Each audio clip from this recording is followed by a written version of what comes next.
ഓം ശാന്തി 3/6/2025 പ്രഭാതമുരളി. മധുരമായ കുട്ടികളെ, ഇപ്പോൾ നിങ്ങൾ പുതിയ സംബന്ധത്തിലേക്ക് പോയിക്കൊണ്ടിരിക്കുകയാണ്. അതുകൊണ്ട് ഇവിടത്തെ കർമ്മബന്ധന സംബന്ധങ്ങളെ മറന്ന് കർമാതീതമാകുന്നതിനുള്ള പുരുഷാർത്ഥം ചെയ്യൂ. ചോദ്യം: ബാബ ഏതു കുട്ടികളെയാണ് പ്രശംസിക്കുന്നത്? ഏറ്റവുമധികം സ്നേഹം ആർക്കാണ് നൽകുന്നത്? ഉത്തരം: ബാബ നിർധന കുട്ടികളെയാണ് പ്രശംസിക്കുന്നത്. ആഹാ ദരിദ്രരെ, ആഹാ! എളുപ്പത്തിൽ 2 കഷ്ണം റൊട്ടി കഴിക്കണം, അത്യാഗ്രഹമില്ല. നിർധനരായ കുട്ടികൾ ബാബയെ സ്നേഹത്തോടുകൂടി ഓർമ്മിക്കുന്നു. ബാബ നിരക്ഷരരായ കുട്ടികളെ കണ്ട് സന്തോഷിക്കുകയാണ്.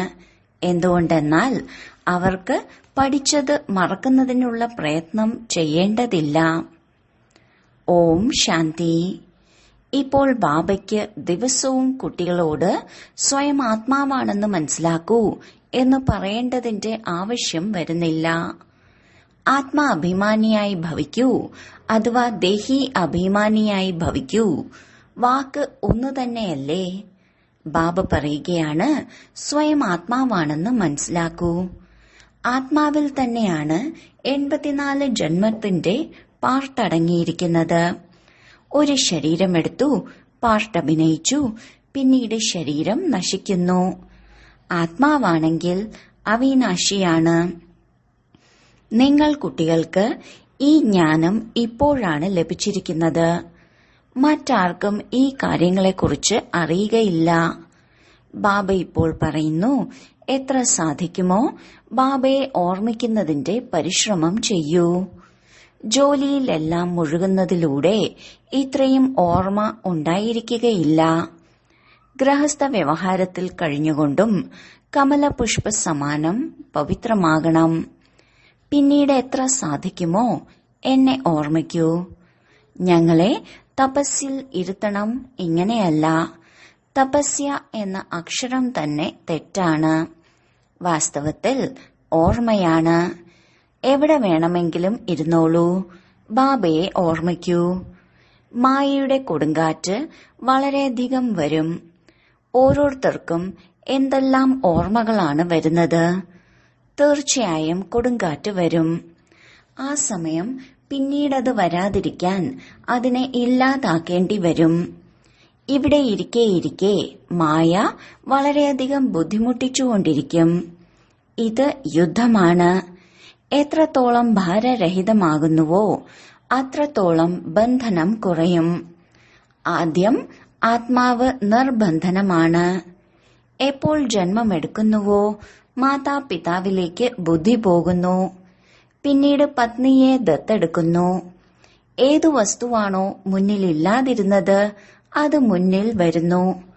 പിന്നീട് കുട്ടികൾ ജനിക്കുമ്പോൾ അവരുടെ ഓർമ്മയും വർദ്ധിക്കും. നിങ്ങൾക്കിപ്പോൾ ഇതെല്ലാം മറക്കണം. ഒരു ബാബയെ മാത്രം ഓർമ്മിക്കണം. അതുകൊണ്ട് തന്നെയാണ് ബാബയുടെ മഹിമയുള്ളത്. നിങ്ങളുടെ അച്ഛനും അമ്മയും എല്ലാം ബാബയാണ്. ബാബയെ മാത്രം ഓർമ്മിക്കൂ. ബാബ നിങ്ങൾക്ക് ഭാവിയിലേക്ക് വേണ്ടി എല്ലാം പുതിയത് നൽകുന്നു. പുതിയ സംബന്ധത്തിലേക്ക് കൊണ്ടുവരുന്നു. സംബന്ധമെല്ലാം അവിടെയായിരിക്കുമല്ലോ. പ്രളയം സംഭവിക്കും എന്നൊന്നുമല്ല. നിങ്ങൾ ഒരു ശരീരം ഉപേക്ഷിച്ച് പിന്നീട് മറ്റൊന്ന് എടുക്കുന്നു. ആരാണോ വളരെ നല്ലവർ അവർ തീർച്ചയായും ഉയർന്ന കുലത്തിൽ ജന്മമെടുക്കും. നിങ്ങൾ പഠിക്കുന്നത് തന്നെ ഭാവിയിലെ 21 ജന്മത്തേക്ക് വേണ്ടിയാണ്. പഠിപ്പ് പൂർത്തിയായാൽ പ്രാപ്തി ആരംഭിക്കും. സ്കൂളിൽ പഠിച്ച് ട്രാൻസ്ഫർ ആകേണ്ടതുണ്ടല്ലോ. നിങ്ങളും ട്രാൻസ്ഫർ ആകേണ്ടവരാണ്. ശാന്തിധാം, പിന്നീട് സുഖധാമത്തിൽ. ഈ മോശമായ ലോകത്തിൽ നിന്നും മോചിക്കപ്പെടും. ഇതിന്റെ പേര് തന്നെ നരകമെന്നാണ്. സത്യയുഗത്തെ സ്വർഗമെന്ന് പറയുന്നു. ഇവിടെ മനുഷ്യർ ഘോര അന്ധകാരത്തിലാണ്. ധനവാന്മാർ ഇത് തന്നെയാണ് ഞങ്ങളുടെ സ്വർഗമെന്ന് ചിന്തിക്കുന്നു. സ്വർഗം പുതിയ ലോകത്തിലാണ് ഉണ്ടാവുന്നത്. ഈ പഴയ ലോകം വിനാശമാകാനുള്ളതാണ്. ആരാണോ കർമാതീത അവസ്ഥ നേടുന്നവർ അവർ ധർമ്മരാജപുരിയിൽ ഒരു ശിക്ഷയും അനുഭവിക്കുകയില്ല. സ്വർഗത്തിലാണെങ്കിൽ ശിക്ഷയും ഉണ്ടായിരിക്കില്ല. അവിടെ ഗർഭകൊട്ടാരമായിരിക്കും. ദുഃഖത്തിന്റെ യാതൊരു കാര്യവുമില്ല. ഇവിടെയാണെങ്കിൽ ഗർഭജയിലിൽ ശിക്ഷകൾ അനുഭവിച്ചുകൊണ്ടിരിക്കുന്നു. നിങ്ങൾ എത്ര തവണ സ്വർഗവാസിയായിരിക്കുന്നു? ഇത് ഓർമ്മിക്കുകയാണെങ്കിൽ മുഴുവൻ ചക്രവും ഓർമ്മയുണ്ടാകും. ഒരു ചെറിയ കാര്യം പോലും ലക്ഷക്കണക്കിന് രൂപയുടേതാണ്. ഇത് മറക്കുന്നതിലൂടെ, ദേഹാഭിമാനത്തിൽ വരുന്നതിലൂടെ മായ നഷ്ടമുണ്ടാക്കുന്നു. ഇതാണ് പ്രയത്നം. പരിശ്രമമില്ലാതെ ഉയർന്ന പദവി നേടാൻ സാധിക്കില്ല. ബാബയോട് പറയുന്നു, ബാബ, ഞങ്ങൾ വിദ്യാഭ്യാസമില്ലാത്തവരാണ്, ഒന്നും അറിയുകയില്ല. ബാബയ്ക്ക് സന്തോഷമുണ്ടാകുന്നു. എന്തുകൊണ്ടെന്നാൽ ഇവിടെ പഠിച്ചതെല്ലാം മറക്കണം. അത് കുറച്ചു സമയത്തേക്ക് വേണ്ടി ശരീര നിർവഹണാർത്ഥം പഠിക്കണം. അറിയാമല്ലോ, ഇതെല്ലാം അവസാനിക്കാനുള്ളതാണ്. എത്ര സാധിക്കുമോ ബാബയെ ഓർമ്മിക്കണം. റൊട്ടിക്കഷ്ണം സന്തോഷത്തോടുകൂടി കഴിക്കണം. ആഹാ, ഈ സമയത്തെ ദാരിദ്ര്യം. സന്തോഷത്തോടുകൂടി റൊട്ടിക്കഷ്ണം കഴിക്കണം. അത്യാഗ്രഹം ഉണ്ടാവരുത്. ഇന്നത്തെ കാലത്ത് ധാന്യം എവിടെ നിന്ന് ലഭിക്കാനാണ്? പഞ്ചസാരയെല്ലാം പതുക്കെ പതുക്കെ ലഭിക്കാതെയാകും. നിങ്ങൾ ഈശ്വരീയ സേവനം ചെയ്യുന്നതുകൊണ്ട് നിങ്ങൾക്ക് സർക്കാർ നൽകുമെന്നില്ല. അവർക്ക് ഒന്നും തന്നെ അറിയുകയില്ല. അതെ, കുട്ടികൾ പറയേണ്ടതാണ്, സർക്കാരിന് മനസ്സിലാക്കി കൊടുക്കൂ. നമ്മളെല്ലാവരും ഒരുമിച്ച് അമ്മയുടെയും അച്ഛന്റെയും അടുത്ത് പോവുകയാണ്. അവർക്ക് കുട്ടികൾക്ക് വേണ്ടി ടോളി അയക്കേണ്ടതുണ്ട്. ഇവിടെയാണെങ്കിൽ വ്യക്തമായി പറയുന്നു, ഇല്ലേ ഇല്ല. പാവങ്ങൾക്ക് കുറച്ചു നൽകുന്നു. എങ്ങനെയാണോ സന്യാസിമാർക്ക് ആരെങ്കിലും സമ്പന്നനെങ്കിൽ കൈ നിറച്ചു നൽകും. പാവങ്ങളാണെങ്കിൽ കുറച്ചെന്തെങ്കിലും നൽകും. പഞ്ചസാര മുതലായവയെല്ലാം വരും. എന്നാൽ കുട്ടികളുടെ യോഗം കുറഞ്ഞു പോകുന്നു. ഓർമ്മ നിൽക്കാത്തത് കാരണം, ദേഹാഭിമാനത്തിൽ വരുന്നത് കാരണം ഒന്നും തന്നെ ഉപയോഗിക്കാൻ സാധിക്കില്ല. ഈ കാര്യം യോഗത്തിലൂടെ എത്ര സാധിക്കുമോ അത്രയും പഠിപ്പിലൂടെ സാധിക്കില്ല. യോഗം വളരെ കുറവാണ്. മായ ഓർമ്മയെ ഇല്ലാതാക്കുന്നു. ബലവാന്മാരെ കൂടുതൽ നന്നായി പിടികൂടുന്നു. നല്ല നല്ല ഒന്നാന്തരം കുട്ടികളിൽ പോലും ഗ്രഹപ്പിഴ ഉണ്ട്. ഗ്രഹപ്പിഴ ഉണ്ടാകുന്നതിന്റെ മുഖ്യ കാരണം യോഗത്തിന്റെ കുറവാണ്. ഗ്രഹപ്പിഴ കാരണം തന്നെയാണ് പേരിലും രൂപത്തിലും കുടുങ്ങി മരിക്കുന്നത്. ഇത് വളരെ വലിയ ലക്ഷ്യമാണ്. അഥവാ സത്യമായ ലക്ഷ്യം നേടണമെങ്കിൽ ഓർമ്മയിലിരിക്കേണ്ടി വരും. ബാബ പറയുകയാണ്, സാക്ഷാത്കാരത്തെക്കാളും നല്ലതാണ് ജ്ഞാനം. ജ്ഞാനത്തെക്കാൾ നല്ലത് ഓർമ്മയാണ്. കൂടുതൽ സാക്ഷാത്കാരത്തിലേക്ക് പോകുന്നതിലൂടെ മായയുടെ ഭൂതത്തിന്റെ പ്രവേശനമുണ്ടാകുന്നു. ഒരു പ്രയോജനവുമില്ലാത്ത സാക്ഷാത്കാരത്തിലേക്ക് പോകുന്നവർ ഒരുപാടുണ്ട്. എന്തെല്ലാമോ പറയുന്നു. അവരെ വിശ്വസിക്കരുത്. ബാബയുടെ മുരളിയിൽ നിന്നാണ് ജ്ഞാനം ലഭിച്ചുകൊണ്ടിരിക്കുന്നത്. ബാബ മുന്നറിയിപ്പ് നൽകിക്കൊണ്ടിരിക്കുകയാണ്. യാതൊരു പ്രയോജനവുമില്ലാത്തതാണ് സാക്ഷാത്കാരം. മായയുടെ പ്രവേശനം വളരെയധികം ഉണ്ടാകുന്നു. അഹങ്കാരം വരുന്നു. ജ്ഞാനം എല്ലാവർക്കും ലഭിച്ചുകൊണ്ടിരിക്കുന്നു.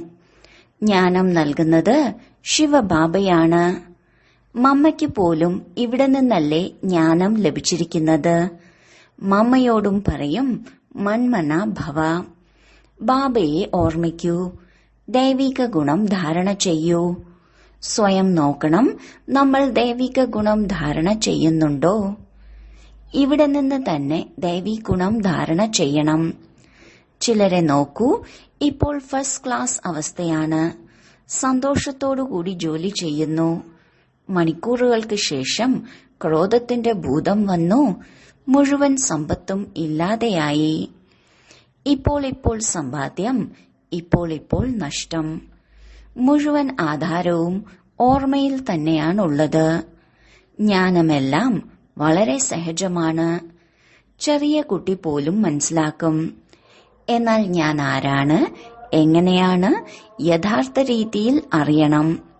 സ്വയം ആത്മാവാണെന്ന് മനസ്സിലാക്കി ഈ രീതിയിൽ ചെറിയ കുട്ടികൾക്ക് ഓർമ്മിക്കാൻ സാധിക്കില്ല.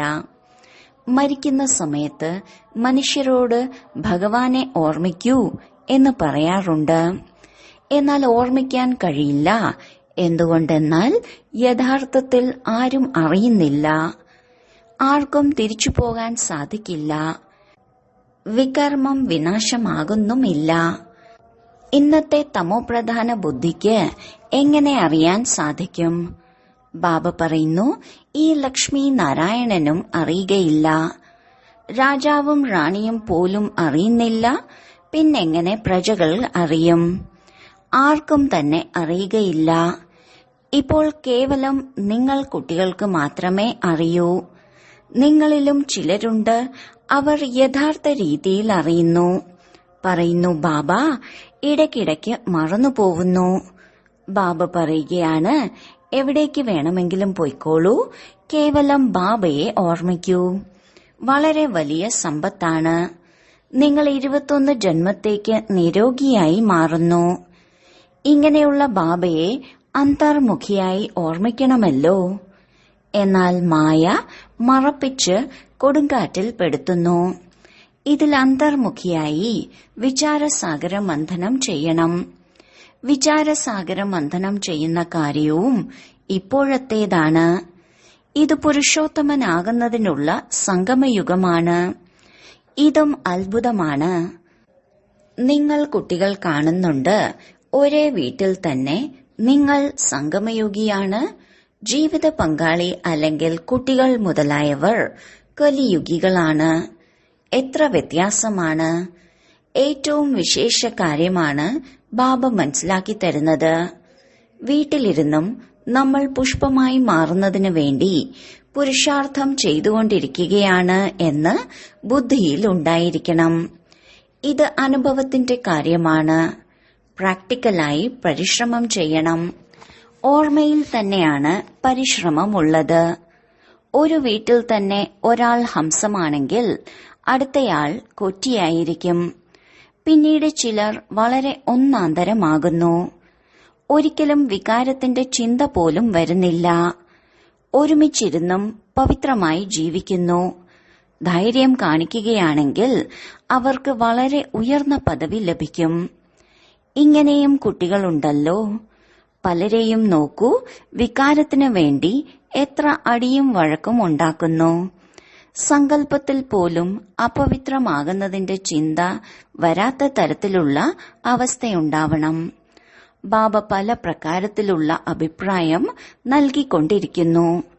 ശ്രീയുടെ മതത്തിലൂടെ നമ്മൾ ശ്രീലക്ഷ്മി ശ്രീനാരായണനായി മാറുന്നുവെന്ന് നിങ്ങൾക്കറിയാം. ശ്രീ അർത്ഥം ശ്രേഷ്ഠം. സത്യുഗത്തിൽ നമ്പർ 1 ശ്രേഷ്ഠമാണ്.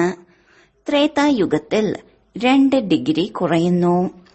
ഈ ജ്ഞാനം നിങ്ങൾ കുട്ടികൾക്ക് ഇപ്പോഴാണ് ലഭിക്കുന്നത്.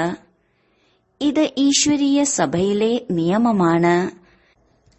ആരിലാണോ ജ്ഞാനരത്നങ്ങളോട് ബഹുമാനമുള്ളത്, ഒരിക്കലും കോട്ടുവ മുതലായവ വരാത്തത്, അവർ മുന്നിലേക്കിരിക്കണം. ചില കുട്ടികൾ ബാബയുടെ മുന്നിലിരിക്കുമ്പോഴും ഉറക്കം തൂങ്ങി കോട്ടുവ ഇട്ടുകൊണ്ടിരിക്കുന്നു. അവർ പിന്നീട് പുറകിൽ പോയി ഇരിക്കണം. ഇത് കുട്ടികളുടെ ഈശ്വരീയ സഭയാണ്. എന്നാൽ പല ബ്രാഹ്മണികളും ഇങ്ങനെയുള്ളവരെയും കൊണ്ടുവരുന്നു. ഇതാണെങ്കിൽ ബാബയിൽ നിന്ന് ധനമാണ് ലഭിക്കുന്നത്.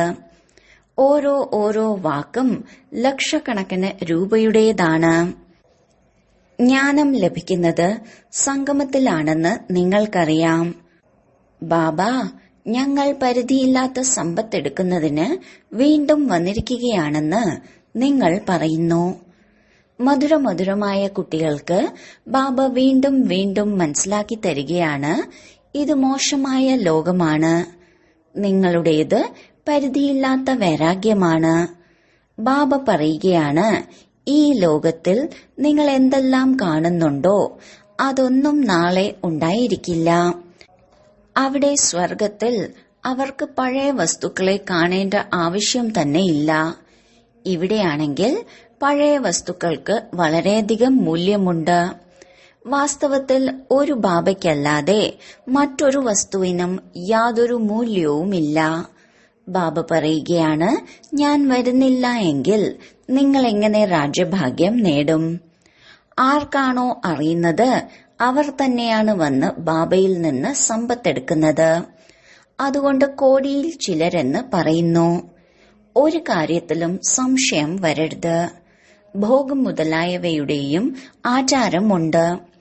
ഇതിന് ജ്ഞാനവും ഓർമ്മയുമായി യാതൊരു ബന്ധവുമില്ല. മറ്റൊരു കാര്യവുമായി നിങ്ങൾക്ക് സംബന്ധമില്ല. കേവലം 2 കാര്യങ്ങളാണ്, ബാബയും സമ്പത്തും. ചക്രവർത്തി പദവി. ബാബയെന്ന് ഭഗവാനെയാണ് പറയുന്നത്. വിരലുകൊണ്ടും ഇങ്ങനെ സൂചിപ്പിക്കുമല്ലോ. ആത്മാവാണല്ലോ സൂചിപ്പിക്കുന്നത്. ബാബ പറയുകയാണ്, ഭക്തിമാർഗത്തിൽ നിങ്ങൾ എന്നെ ഓർമ്മിക്കുന്നു. നിങ്ങൾ എല്ലാവരും എന്റെ പ്രിയതമകളാണ്. ഇതുമറിയാം, കൽപ്പകൽപ്പം ബാബ വന്ന് എല്ലാ മനുഷ്യരെയും ദുഃഖത്തിൽ നിന്ന് മോചിപ്പിച്ച് ശാന്തിയും സുഖവും നൽകുന്നു. അതിനാലാണ് ബാബ പറഞ്ഞത്, കേവലം ഇങ്ങനെയുള്ള ബോർഡ് എഴുതിവെക്കൂ. പരിധിയില്ലാത്ത ബാബ വിശ്വത്തിൽ എങ്ങനെയാണ് ശാന്തി സ്ഥാപന ചെയ്തുകൊണ്ടിരിക്കുന്നത് വന്ന് മനസ്സിലാക്കൂ. 1 സെക്കൻഡിൽ 21 ജന്മത്തേക്ക് വിശ്വത്തിന്റെ അധികാരിയായി മാറണം. അതിനാൽ വന്ന് മനസ്സിലാക്കൂ. വീട്ടിൽ ബോർഡ് വെക്കൂ. 3 അടി മണ്ണിൽ നിങ്ങൾക്ക് ഏറ്റവും വലിയ ഹോസ്പിറ്റലും യൂണിവേഴ്സിറ്റിയും തുറക്കാൻ സാധിക്കും. ഓർമ്മയിലൂടെ 21 ജന്മത്തേക്ക് നിരോഗിയും പഠിപ്പിലൂടെ സ്വർഗത്തിന്റെ ചക്രവർത്തി പദവിയും ലഭിക്കുന്നു. പ്രജയും പറയും, നമ്മൾ സ്വർഗത്തിന്റെ അധികാരി ആണെന്ന്. ഇന്ന് മനുഷ്യർക്ക് ലജ്ജ വരുന്നു, കാരണം നരകവാസിയാണ്. സ്വയം പറയുന്നു, ഞങ്ങളുടെ അച്ഛൻ സ്വർഗവാസിയായി. അപ്പോൾ നരകവാസിയായിരുന്നില്ലേ? എപ്പോൾ മരിക്കുന്നുവോ അപ്പോൾ സ്വർഗത്തിൽ പോകും. എത്ര സഹജമായ കാര്യമാണ്. നല്ല കർമ്മം ചെയ്യുന്നവരെ പ്രത്യേകിച്ചു പറയുന്നു, ഇവർ വളരെ വലിയ മഹാദാനിയായിരുന്നു. ഇവർ സ്വർഗത്തിൽ പോയി. എന്നാൽ ആരും പോകുന്നില്ല. എപ്പോഴാണോ നാടകം പൂർത്തിയാവുന്നത് അപ്പോൾ എല്ലാവരും സ്റ്റേജിൽ വന്ന് നിൽക്കുന്നു. ഈ യുദ്ധവും അപ്പോഴാണ് ഉണ്ടാവുക, എപ്പോഴാണോ എല്ലാ അഭിനേതാക്കളും ഇവിടെ വരുന്നത്. ശേഷം തിരിച്ചു പോകും. ശിവന്റെ വിവാഹ ഘോഷയാത്രയെന്ന് പറയുമല്ലോ. ശിവബാബയോടൊപ്പം എല്ലാ ആത്മാക്കളും പോകും. മുഖ്യമായ കാര്യം, ഇപ്പോൾ 84 ജന്മങ്ങൾ പൂർത്തിയായി. ഇപ്പോൾ ഈ ചെരുപ്പ് ഉപേക്ഷിക്കണം. എങ്ങനെയാണോ സർപ്പം പഴയ തോൽ ഉപേക്ഷിച്ച് പുതിയതെടുക്കുന്നത്, നിങ്ങൾ സത്യയുഗത്തിൽ പുതിയ തോലെടുക്കും. ശ്രീകൃഷ്ണൻ എത്ര മനോഹരമാണ്. കൃഷ്ണനിൽ വളരെയധികം ആകർഷണമുണ്ട്. ഒന്നാന്തരം ശരീരമാണ്. അതുപോലെ നമ്മളും എടുക്കും. പറയാറുണ്ടല്ലോ, നമ്മൾ നാരായണനായി മാറും. ഇത് അഴുകിയ മോശമായ തോലാണ്. ഇതുപേക്ഷിച്ച് നമ്മൾ പുതിയ ലോകത്തേക്ക് പോകും. ഇതോർമ്മിച്ച് എന്തുകൊണ്ട് സന്തോഷമുണ്ടാകുന്നില്ല? പറയുന്നുണ്ടല്ലോ, ഞങ്ങൾ നരനിൽ നിന്ന് നാരായണനായി മാറുമെന്ന്. ഈ സത്യനാരായണന്റെ കഥയെ നല്ല രീതിയിൽ മനസ്സിലാക്കൂ. എന്താണോ പറയുന്നത് അത് ചെയ്ത് കാണിക്കൂ. പറയുന്നതും ചെയ്യുന്നതും ഒരുപോലെ ആയിരിക്കണം. ഉത്തരവാദിത്വങ്ങളെല്ലാം ചെയ്തോളൂ. ബാബ പറയുകയാണ്, കൈകൊണ്ട് ജോലി ചെയ്യൂ, മനസ്സ് ബാബയുടെ ഓർമ്മയിൽ വയ്ക്കൂ. എത്രത്തോളം ധാരണ ചെയ്യുന്നുവോ അത്രയും നിങ്ങളുടെ അടുത്ത് ജ്ഞാനത്തിന്റെ മൂല്യം ഉണ്ടാകും. ജ്ഞാനത്തിന്റെ ധാരണയിലൂടെ നിങ്ങൾ എത്ര ധനവാനായി മാറുന്നു. ഇത് ആത്മീയ ജ്ഞാനമാണ്. നിങ്ങൾ ആത്മാവാണ്. ആത്മാവ് തന്നെയാണ് ശരീരത്തിലൂടെ സംസാരിക്കുന്നത്. ആത്മാവ് തന്നെയാണ് ജ്ഞാനം നൽകുന്നത്. ആത്മാവ് തന്നെയാണ് ധാരണ ചെയ്യുന്നത്. ശരി, വളരെ കാലത്തെ വേർപാടിനു ശേഷം തിരിച്ചു കിട്ടിയ മധുരമധുരമായ കുട്ടികളെ പ്രതി മാതാവും പിതാവുമായ ബാബ്ദാദയുടെ സ്നേഹസ്മരണയും സുപ്രഭാതവും. ആത്മീയ അച്ഛന്റെ ആത്മീയ കുട്ടികൾക്ക് നമസ്കാരം. ധാരണയ്ക്കുള്ള മുഖ്യസാരം. 1. ഈ പഴയ ലോകത്തിലെ പഴയ വസ്തുക്കളെ കണ്ടിട്ടും കാണരുത്. നരനിൽ നിന്നും നാരായണനായി മാറുന്നതിന് വേണ്ടി പറയുന്നതും ചെയ്യുന്നതും ഒരുപോലെയാക്കണം. 2. അവിനാശി ജ്ഞാനരത്നങ്ങളുടെ ആദരവ് വെക്കണം. ഇത് വളരെ വലിയ സമ്പത്താണ്. ഇതിൽ കോട്ടുവായിടുകയോ ഉറക്കം തൂങ്ങുകയോ ചെയ്യരുത്. നാമരൂപത്തിന്റെ ഗ്രഹപ്പിഴയിൽ നിന്നും രക്ഷപ്പെടുന്നതിന് വേണ്ടി ഓർമ്മയിലിരിക്കുന്നതിന്റെ പുരുഷാർത്ഥം ചെയ്യണം. വരദാനം. ബാബയുടെ കുടക്കീഴിൽ ലോലമായ പരിതസ്ഥിതികളിൽ പോലും കമലപുഷ്പ സമാനം സ്നേഹിയും നിർമോഹിയുമായി ഭവിക്കട്ടെ. സംഗമയുഗത്തിൽ ബാബ സേവാധാരിയായി വരുന്നു. അപ്പോൾ കുടത്തണലിന്റെ രൂപത്തിൽ സദാ കുട്ടികളുടെ സേവനം ചെയ്യുന്നു. ഓർമ്മിക്കുമ്പോൾ തന്നെ സെക്കൻഡിൽ കൂടെ ഉണ്ടെന്ന അനുഭവം ഉണ്ടാകുന്നു. ഈ ഓർമ്മയുടെ കുടത്തണൽ ഏത് ലോലമായ പരിതസ്ഥിതികളിൽ പോലും കമലപുഷ്പ സമാനം സ്നേഹിയും നിർമോഹിയുമാക്കി മാറ്റുന്നു. പ്രയത്നിക്കേണ്ടി വരില്ല. ബാബയെ സമീപത്ത് കൊണ്ടുവരുന്നതിലൂടെ, സ്വസ്ഥിതിയിൽ സ്ഥിതി ചെയ്യുന്നതിലൂടെ എങ്ങനെയുള്ള പരിതസ്ഥിതിയും പരിവർത്തനപ്പെടുന്നു. സ്ലോഗൻ. പ്രശ്നങ്ങളാകുന്ന മറ ഇടയ്ക്ക് വരാൻ അനുവദിക്കരുത്. എങ്കിൽ ബാബയുടെ കൂട്ടുണ്ടെന്ന അനുഭവം ഉണ്ടായിക്കൊണ്ടിരിക്കും. അവ്യക്ത സൂചന. ആത്മീയ സ്ഥിതിയിൽ ഇരിക്കാനുള്ള അഭ്യാസം ചെയ്യൂ. അന്തർമുഖി ആകൂ. ഏത് വിഘ്നത്തിൽ നിന്നും മുക്തമാകാനുള്ള യുക്തിയാണ് സെക്കൻഡിൽ സ്വയത്തിന്റെ സ്വരൂപം, അതായത് ആത്മീയ ജ്യോതി സ്വരൂപ സ്മൃതിയിൽ വരിക. ഒപ്പം കർമ്മത്തിൽ നിമിത്ത ഭാവത്തിന്റെ സ്വരൂപം ഈ ഡബിൾ ലൈറ്റ് സ്വരൂപത്തിൽ സ്ഥിതി ചെയ്യൂ. എങ്കിൽ സെക്കൻഡിൽ ഹൈ ജമ്പ് ചെയ്യിക്കും. ഏത് വിഘ്നത്തിനും മുന്നേറുന്നതിൽ തടസ്സം സൃഷ്ടിക്കാൻ സാധിക്കില്ല. ഓം ശാന്തി.